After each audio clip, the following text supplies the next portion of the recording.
Hello, Boonjung.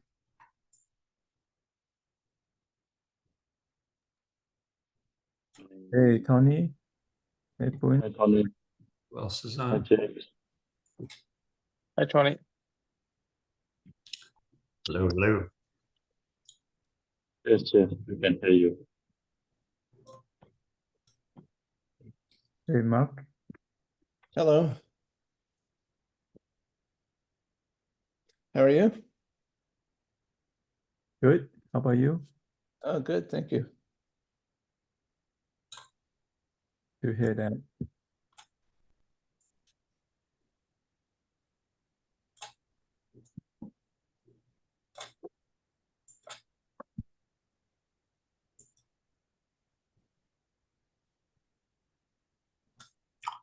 Give everybody a couple minutes before we get started.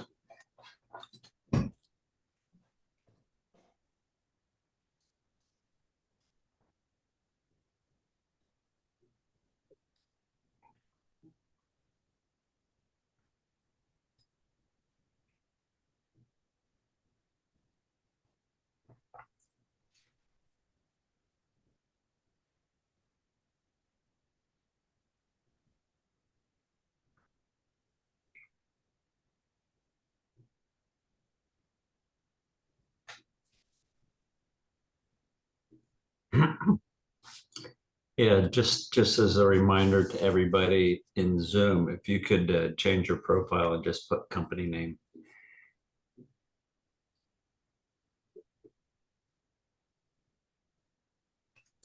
Remember how to do that. I think.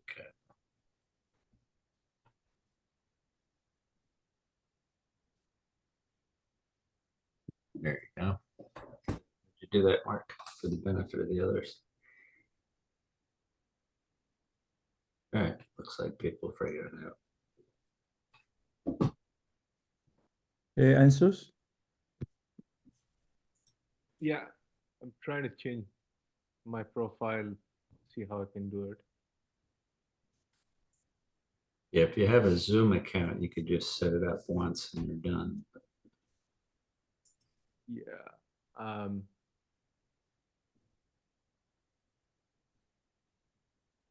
I'm actually an independent guy, so I just put there's just not much to say Okay. there. You could put self or something, but okay. Don't worry about it today. But Okay. And James, want to put your company name? Yeah, I'm probably just going to put independent right now. Okay. All right, it's 5 after. So as we agreed a couple weeks ago, we were going to use these weekly meetings to just provide a quick status update.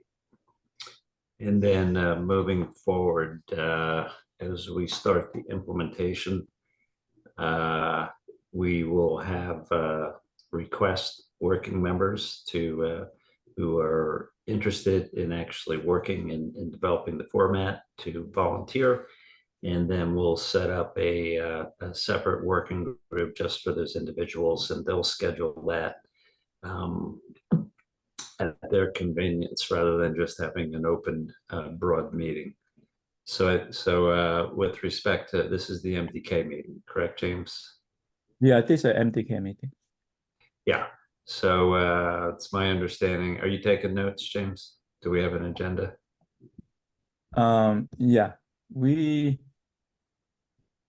mainly I think agenda from last time is like we have that prototype from the demo. So we create the let me quickly share my screen here. Hopefully you can see. So I think we create this example demo, and we from this the prototype, I think from the demo example. So we just put all this information using the schema that we created from the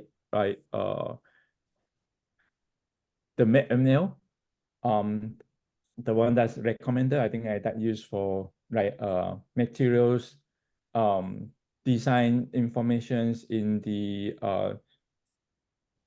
ANSYS. So we kind of modify that, and then we create this have team review it. I think properties that we needed. So and with that we took this example and then we put this together in here.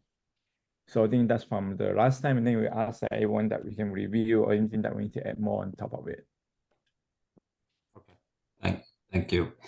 And then I did I have a question, Tony. Yep. So the name of the material is simply AGC-E or space EN-A1. How does that link to the physical item that the material belongs to? Well, there are components that will be inside the package, and each of those components will have material properties associated with those. So it'll be properties that get attached to, Right. Okay. to That's those components. So okay. that's So done in the actual design itself.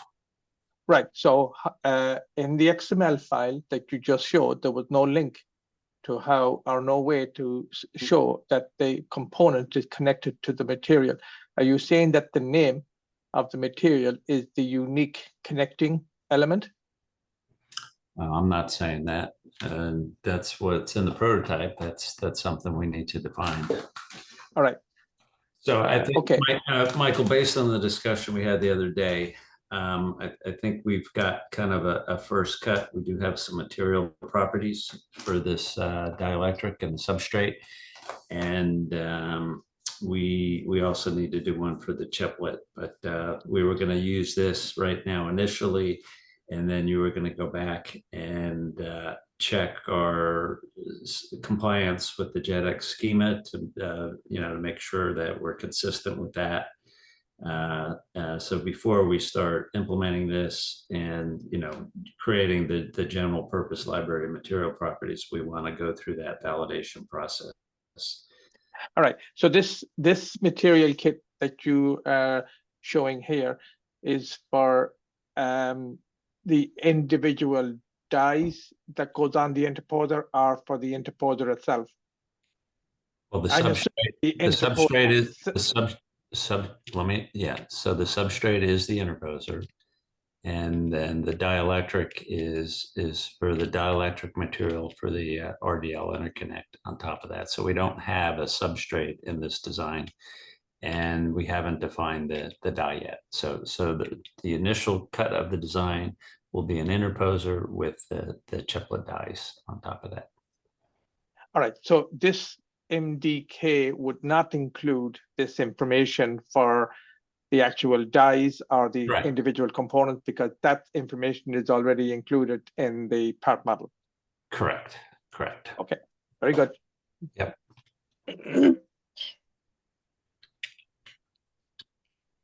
Yeah, share the links there. I think I in the chat, I will send that to the group as well. So I think please feel free go. I think as Tony mentioned, this first cut and then put your comment there. I think that's a good feedback. We should add the link there. That is probably something that I think from the ML library. So we should add that definitely. So yeah, feel free. I think to comment there. I think on these documents. I think that will be good action items for the members here, and then we can review next time. I think I see any comments that we have. I think we just probably use this meeting for going through the comments instead of going to deep dive here in this meeting, as Tony mentioned. Okay, just so any other comments on this?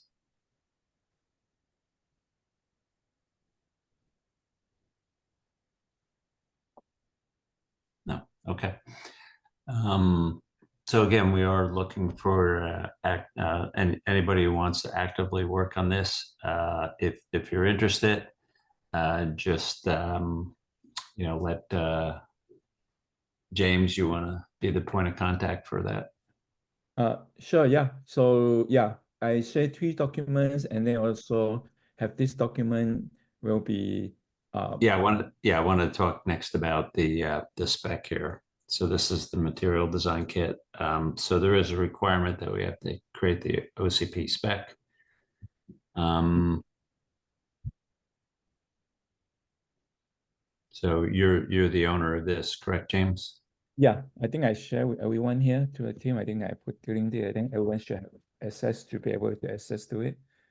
So I think I should feel free. I think I update the information here. I'll put a comment, or you can update directly. And then because it's still way early, I think a lot of fields are not yeah, some people updated already, right? But they still many few are not created. So we can feel free to edit and put your comment or name on top of that. Or if you have comment or other people put on it, you can just kind of add a comment.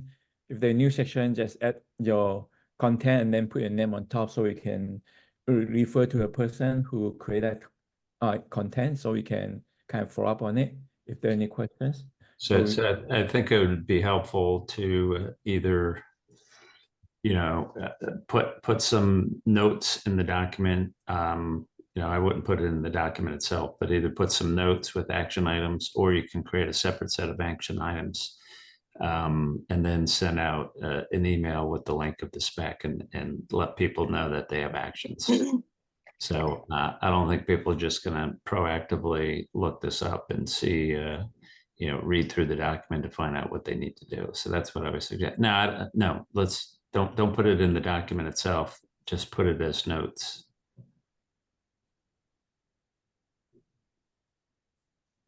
Okay. We're like what Boone has done there. Is that what you're referring to, Tony?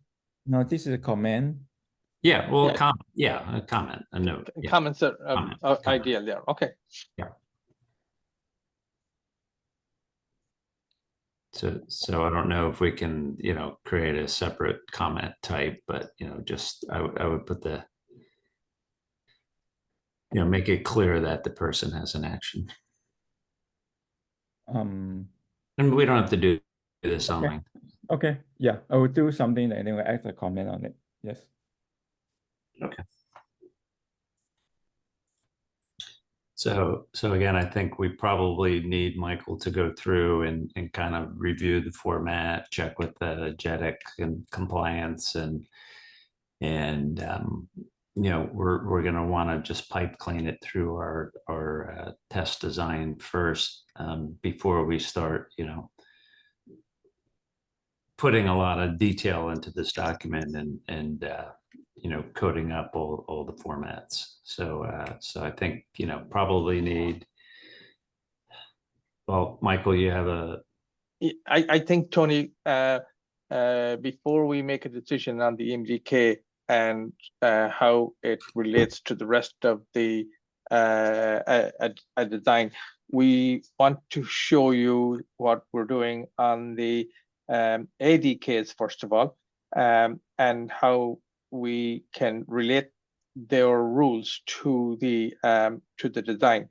Now, once we go through that process, I think from a data architecture point of view, it will provide some guidelines as to how all of the other design kits will work out. So we'll be having that discussion tomorrow.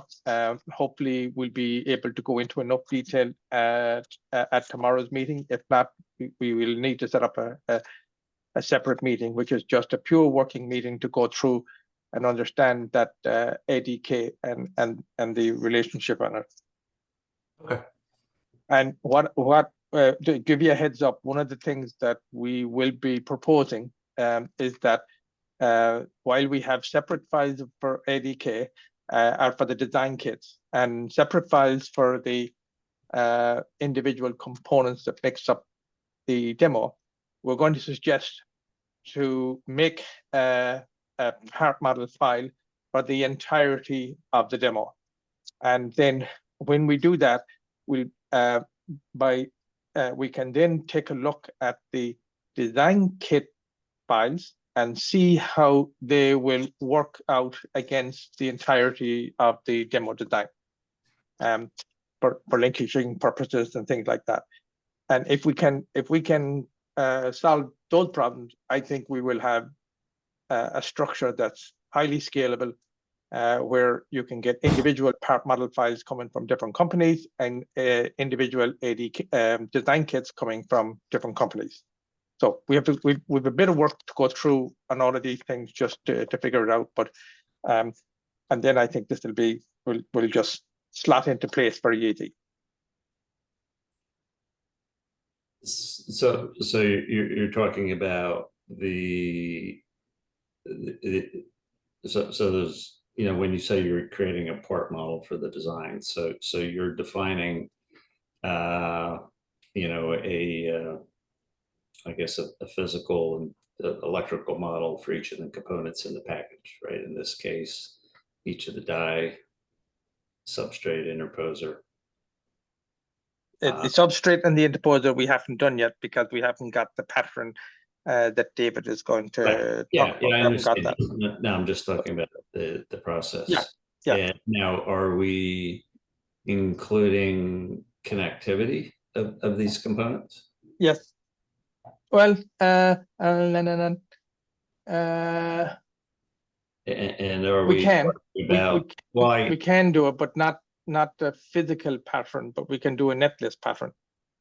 Yeah, I know we can, but I think the real question is, should we? Because that's a discussion we can have tomorrow with the team. So I think the critical goal here is, can we take all these individual files and process it through a software without asking for a human intervention to make a mapping between one file and another file? Such as, for example, here we saw a material type here, and we have different names for it. Well, if the other files don't recognize those names, then a human has to go in and say, link this material property to this particular item. And that's what we want to see, if we can define a structure in which it becomes very easy to do this. Okay. Yeah, I mean, that we're talking about at the next level. So let's focus here on the format of the MDKs and how those are consumed and used for the design. That's I think still there's a lot more to be discussed there. You know, we also about the assembly 3D stack file, and so that's also as well. And you know, we haven't, that is part of the plan, the ADK, but we really haven't scoped that out yet. Yeah. So it's a much broader discussion. So let's keep this on track for the material stuff at this point.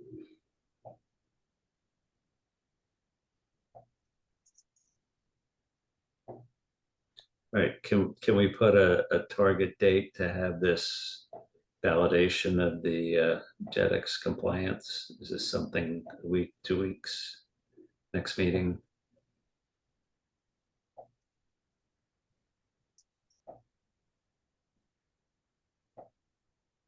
I mean, Sure, I think it's a loose commitment, but I'd like to at least capture a target date.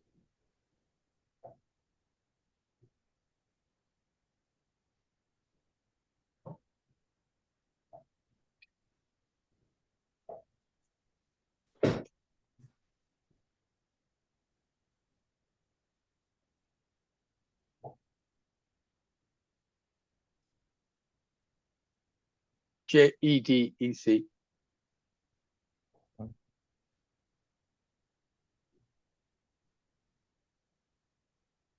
It's really the format, not the document, right, James? Why don't we call it a yeah.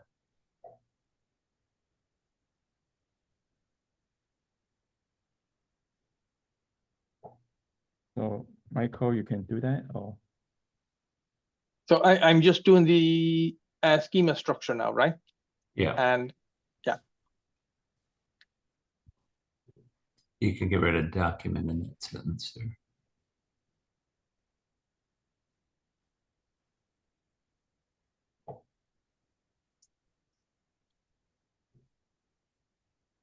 And I guess the review, the first action or item, we'll do that in tomorrow's call, right? The 8-9 test chip meeting.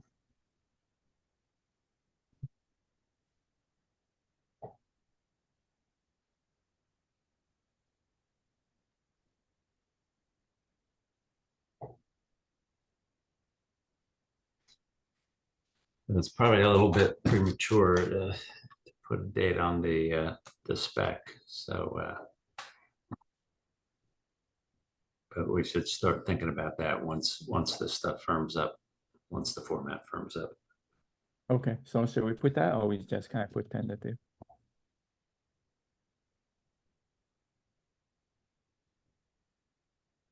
I think it's premature to capture, but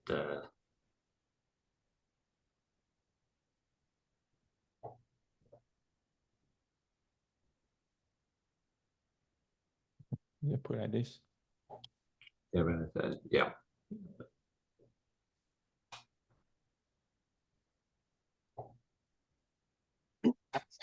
Well, it's really the spec that I was talking about, right? The MDK spec, the OCP spec. So one question, I guess I didn't understand part of this. The MDK schema format review with JEDIC compliance. So what this is compliance against what are we saying? Well, they have a certain schema. They already support material properties, you know, for PCB and other components. So we are No, let's be clear. They do Wow. material properties for individual components, because components information needs to get communicated from one company to another company. Now, in the past, we asked JEDIC, could we put in a section under the schema for interposers and PCBs, and they said at that stage, Micron were the guys that said no, we shouldn't do it, because an interposer design and a PCB design is a design specific. It's not information that is typically transferred from one company to another company. So, but the jury is kind of out on deciding that piece yet. So the MDK. I actually agree with that, with Micron on that point. Okay. So where these material properties fit into the port model is still something we need to decide. But you know, I think when I say compliant, I want to say, you know, we want to have a schema that is consistent and, you know, comparable to the schemas that are used in the JEP 30. You know, we may decide these 80Ks go in a completely different spec, right? Because it's not really a part. I mean, these are kind of internal components that are design specific, and the there may be file. exceptions, but in general, I don't think an interposer typically is going to be, you know, what we're calling a chiplet part. It's possible, and you know, there are some companies out there that are offering fixed interposers that are components, and they're building those, and they're kind of predefined, and they have predefined chiplets that just pop into there. So, but that's a very unique type of structure. So I don't think that will be the norm, but you know, we could, in that sense, their IP could fit into the port model, and I do plan on having discussions with that company. But in general, I think when you do an interposer, you're doing a custom interposer for your specific design, and as such, you probably would not provide that port model to anyone outside of the design house. So I have a question for you in this area, Tony. After the individual dies are mounted onto the interposer, if the interposer is then packaged in its final packaging, right? It's not being put on another substrate or anything. In that scenario, when I place that now completed component onto a PCB assembly, and the PCB assembly level, I want to do various simulations. Do I need to have the material design kit for the interposer? No, it's inside the package. Say that again. It's inside the package.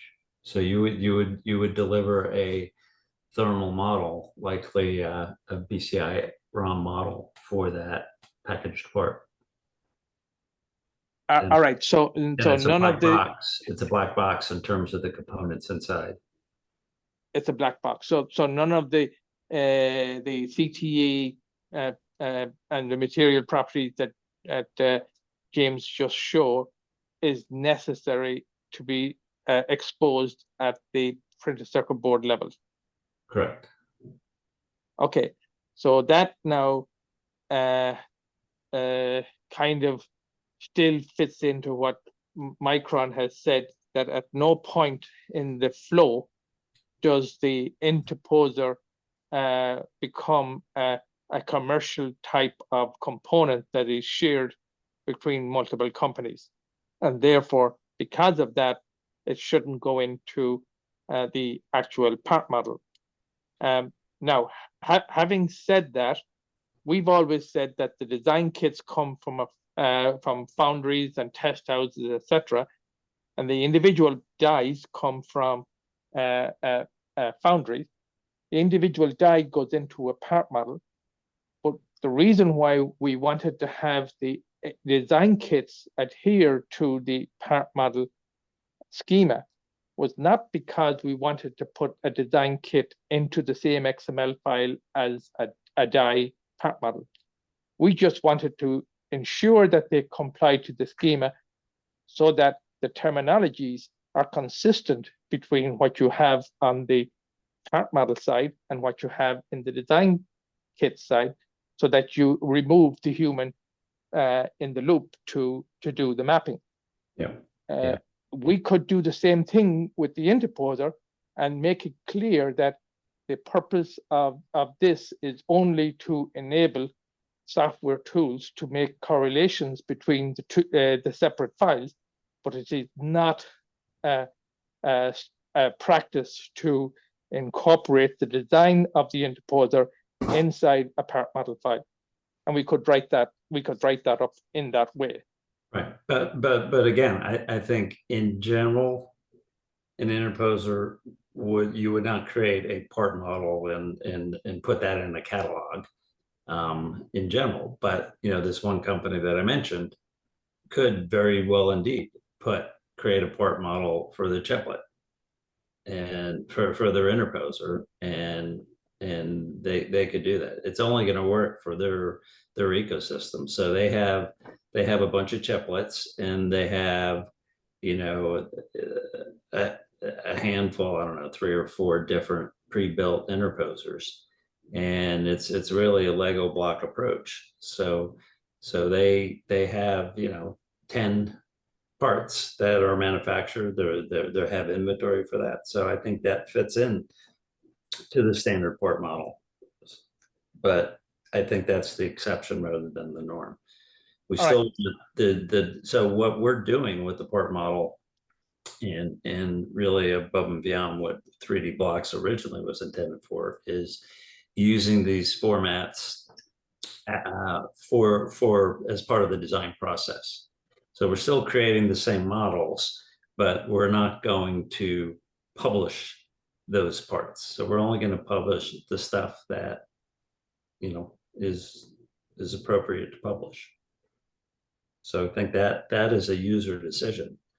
I mean, if they want to build a substrate and sell standard substrates and interposers, I mean, in theory they could do that.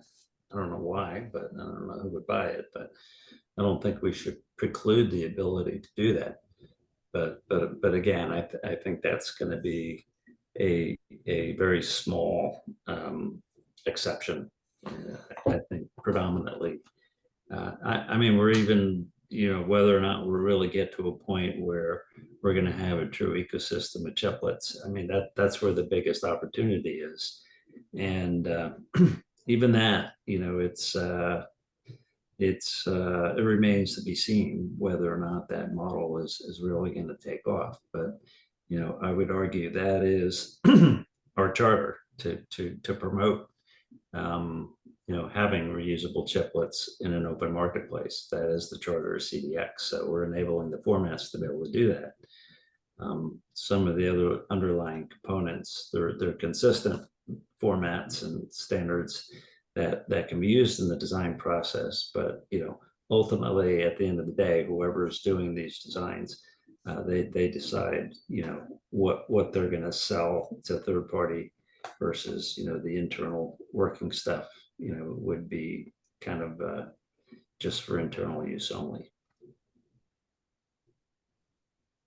So it's a different customers, are you targeting a package customer, or are you targeting a system company that's going to buy a part? And generally, I think, people are doing custom package designs. The only thing that they're going to really be predominantly, it's going to be chiplets. So, question, Tony and Michael. So if I understand correctly, Micron's assertion was that they would manufacture their own interposer and therefore it would be standardized and therefore doesn't need to be included in the MDK? Yeah, what they said to me was that they didn't see a situation that Tony just outlined there, in which a company would design an interposer, put the chips on it, and then sell that as an individual component. They felt that a chiplet couldn't be packaged well enough to be sent to another company without getting damaged. So they said, because you're in a clean room environment when you're putting the dies onto the interposer, you're still remaining in a clean room environment until such time as you finally put that assembly into an encapsulated package. And that was the reason why they felt that a company would not be able to sell to another company an interposer with dies on it that had to still go into onto a substrate, for example. Okay, but the interposer could be supplied by a third-party provider, right? Or even Yeah, absolutely. So, and they do ship wafers. I mean, you have to be very careful and make sure they're hermetically sealed. So there are people are doing that, right? So the large, homogeneous, TSMCs and Samsung, they provide everything. They have their own closed ecosystem, but there's other companies. UMC makes interposers. When I was so shipping the interposer on its own was no problem. Correct. Shipping the interposer with the die attached to the interposer, that's where the problem was. No. Okay, so I think, Tony, what we can do is we'll set up a meeting with Dale from Micron and yourself, and you can explain that. And once if we convince Dale, we'll be able to convince the rest of the committee. Yeah, that's fine. Let's work through this, all these examples first. I think,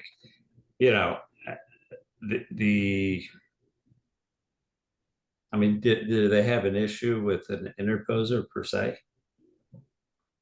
Say again? Do they have an issue with just an interposer as a part? I think we'll have to clarify that, because again, the interposer is a custom. It's a custom design. Well, generally it's a custom design, but this one company is building the standard interposers for their standards. Okay, then I think we don't think want to preclude them from using our report model. We would love to have the ability for them to adopt these standards and use the port models for a distribution channel. And okay, I'm going to. I'll see if Dale is available for tomorrow's meeting, and we'll ask him no, to let's attend. hold off, because if they say no, we're not interested, then why bother, right? Yeah, and sorry to interject, but I mean, there could be other situations where somebody else would, other than Micron, would like to use the part model for an interposer. So Yeah, exactly. Yeah, that's the point. Yeah, exactly. Okay.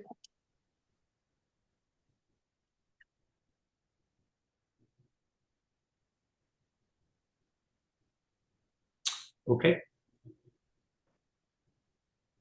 Anybody else have anything?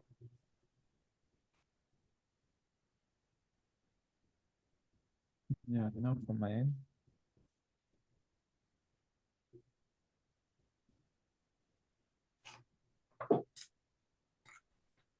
All right.